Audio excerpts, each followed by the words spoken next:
The first rule of the observatory was simple: never touch another researcher's personal logs. Out here, 30 light years from Earth, privacy was the last sacred thing left to us. Space stripped everything else away: comfort, certainty, even the illusion of safety. But privacy remained. It was an unspoken law among the 12 scientists stationed on Kepler Station Eos, a rotating silver ring suspended above an amber gas giant. Our mission was noble, historic, and impossibly dangerous. We were studying the Veil, a region of space where physics behaved strangely, where signals echoed before they were sent, and where entire probes had vanished without trace. I was the station's xenolinguist, tasked with deciphering the patterns embedded in Veil emissions. My job was to listen to the universe whisper and try to translate its secrets. It was quiet work, lonely work, the kind that left a man talking to machines for comfort. So I kept a journal. Not a digital one. Those could be accessed, monitored, traced. No, I wrote in ink on real paper, smuggled from Earth at great expense. It was old-fashioned, sentimental, and against station regulations. But it kept me sane. Every night, after shift, I wrote. Observations, theories, fears. And sometimes things I wasn't ready to say out loud. Her name appeared in those pages more than once. Dr. Lyra Voss, astrophysicist, station's second in command. Brilliant, sharp-eyed, relentless. The kind of woman who could stare into the abyss of space and make it blink first.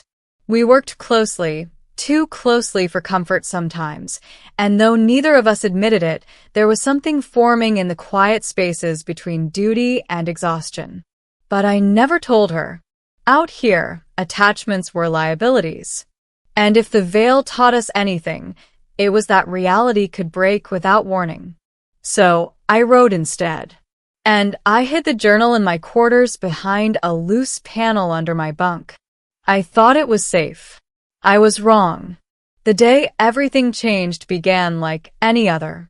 The Veil emitted a new sequence, a pulse repeating every 43 seconds, carrying a complex harmonic pattern we'd never recorded before. Lyra was ecstatic. She practically lived in the signal lab, coffee in one hand, stylus in the other, scribbling equations across transparent boards. I should have been there with her, but I'd slept poorly. Dreams of falling through endless light had kept me awake, heart racing. So I stayed behind, planning to join her after a short rest. When I woke, the station lights were dimmed to artificial evening. I left my quarters and headed toward the lab. Halfway down the corridor, I stopped. My door was open. I never left it open. A cold unease crept up my spine. Slowly, quietly, I stepped inside. Lyra was sitting on my bunk. My journal lay open in her hands. She was reading. I froze. She froze.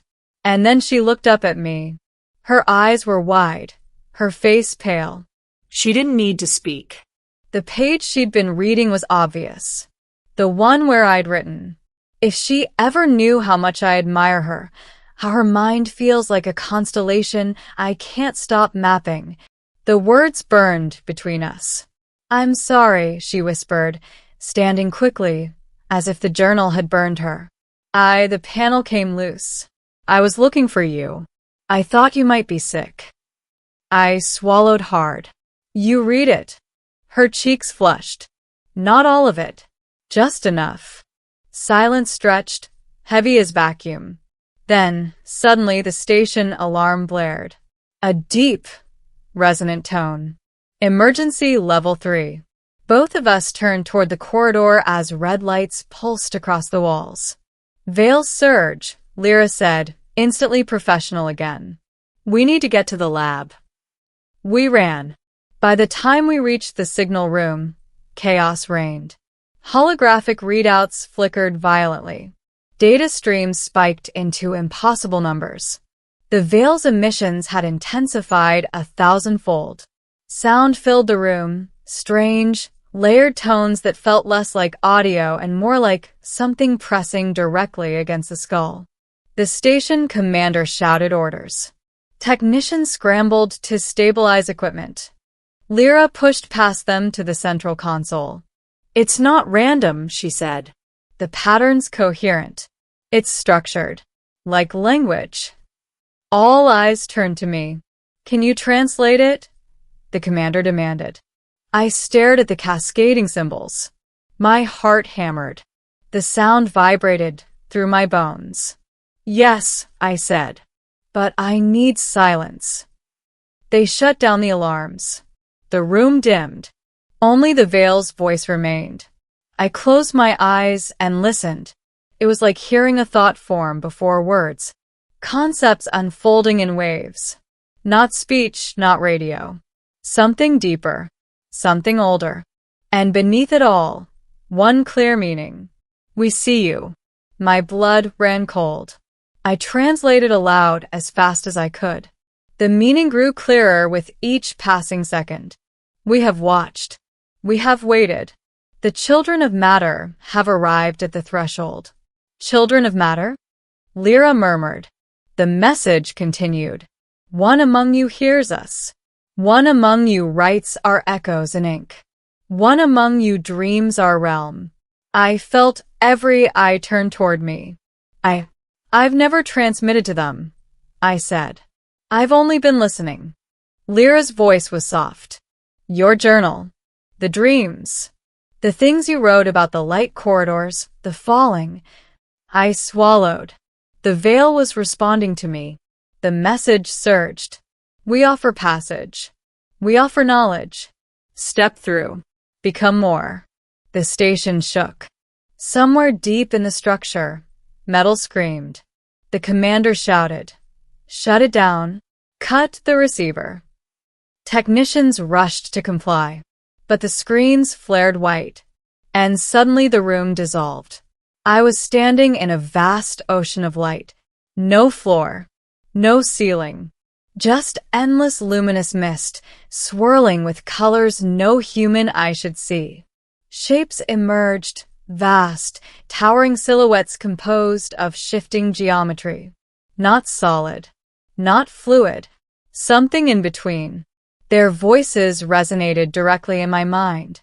"You hear. Few do. You write. Few remember. You dream. Few survive." I struggled to breathe, though there was no air. "What are you?" I thought. "We are the veil.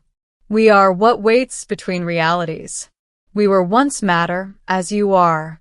We evolved beyond it. We seek successors." My thoughts trembled. "Why me?" "Because you listen. Because you question. Because your species refuses to stop climbing." Images burst around me. Humanity's history. Fire. Tools. Cities. Rockets. The first moon landing.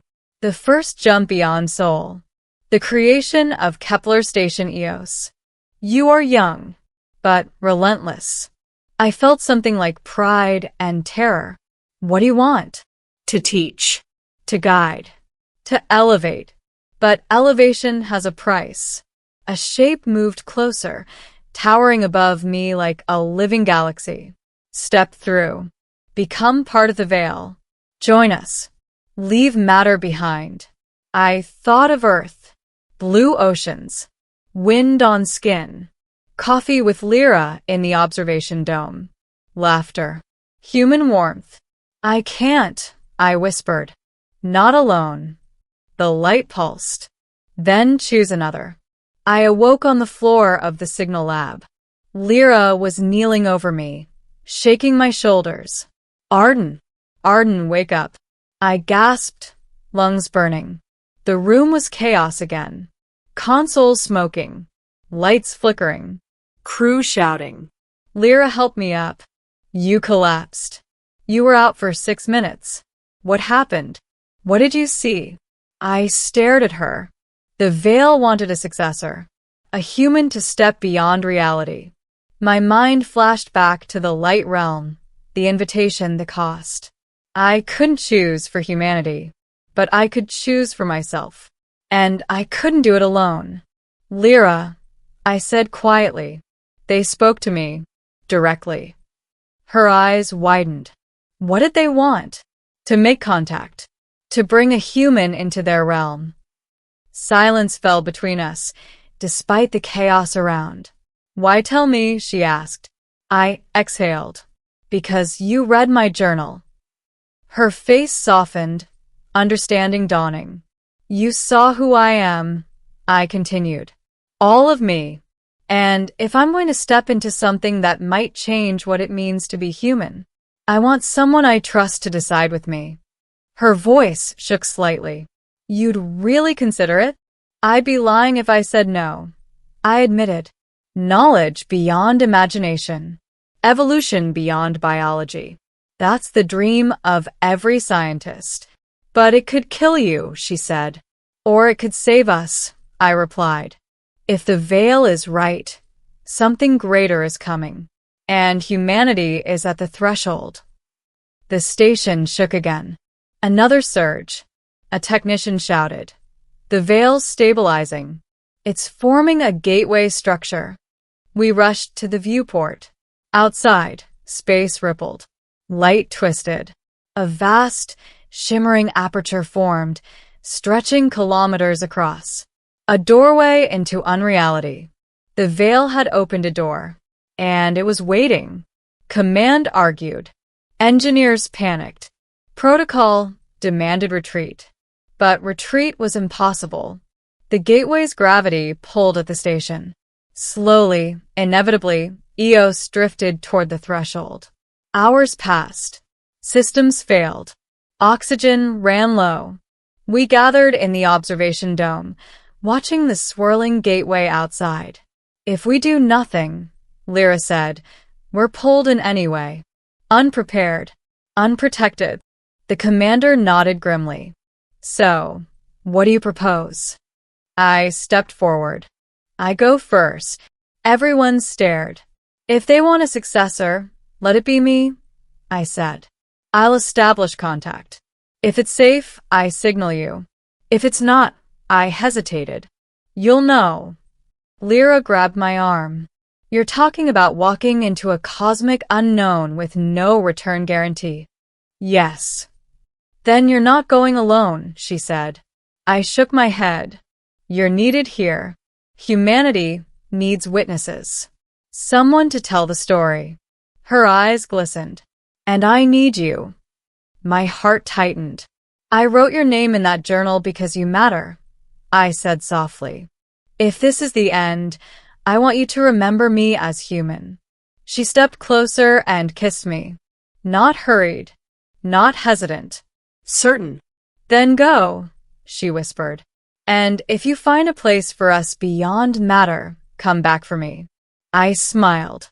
I'll write the next chapter in the stars. They suited me up, tethered me to the station by a reinforced lifeline. Opened the airlock. I floated into the void. The gateway loomed ahead, a storm of color and impossible geometry. I spoke into the calm. Lyra, I'm at the threshold. Her voice came through, steady despite everything.